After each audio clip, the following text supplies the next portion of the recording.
ఓం శ్రీ మాత్రే నమః. అందరికీ నమస్తే అండి. Welcome back to Lakshmi home maker 99 ఛానల్కి స్వాగతం. ఫ్రెండ్స్ అందరూ ఎలా ఉన్నారు? బాగున్నారా? నేనైతే చాలా బాగున్నాను.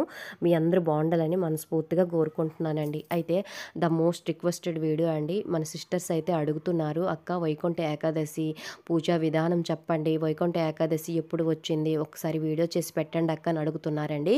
అందుకోసం చిన్నగా వాళ్ళకి చెప్తున్నాను. ఆ తర్వాత పూజా విధానం అనేది ఎలా చేసుకోవాలనేది వేరే వీడియోలో మనం తెలుసుకుందామండి.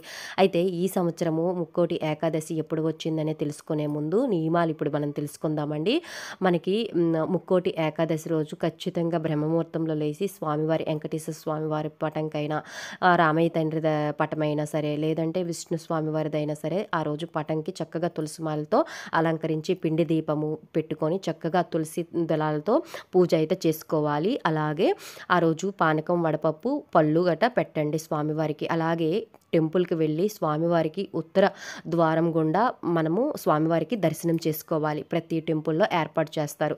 అంటే విష్ణు ఆలయంలో కానీ, రామాలయంలో కానీ, అలాగే మనకి వెంకటేశ్వర స్వామి ఆలయంలో కానీ ఏర్పాటు చేస్తారు. చక్కగా వెళ్ళి మనము ఉత్తర ద్వారం గుండా మనము స్వామివారికి దర్శనం చేసుకోవాలి. అలా చేసుకుంటే స్వర్గప్రాప్తి కలుగుతుంది. అయితే మనకి ఏకాదశి ఎప్పుడు వచ్చింది అంటే, ఈ సంవత్సరము ఏకాదశి మనకి జనవరి 9వ తారీఖున వచ్చిందండి. అంటే 2025 సంవత్సరం జనవరి 9 గురువారం మధ్యాహ్నం 12:22 తిథి అనేది ప్రారంభమవుతుంది. అంటే ఏకాదశి తిథి ప్రారంభమవుతుందండి.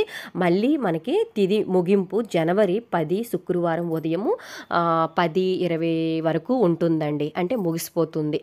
అంటే ఎప్పుడు కూడా మనము సూర్యోదయానికి దృష్టిలో పెట్టుకొని మనం పూజలు చేస్తాం కాబట్టి ఈ 2025 సంవత్సరం జనవరి 10వ తారీఖునే మనము ముక్కోటి ఏకాదశిగా జరుపుకోవాలి.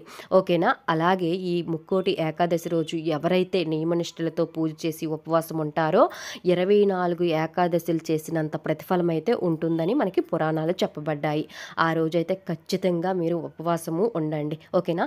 ఇంకొక రోజు పూజా విధానం అనేది నేను మీ అందరికీ తెలియజేస్తాను. వీడియో నచ్చితే లైక్ చేసి షేర్ చేయండి. సర్వేజన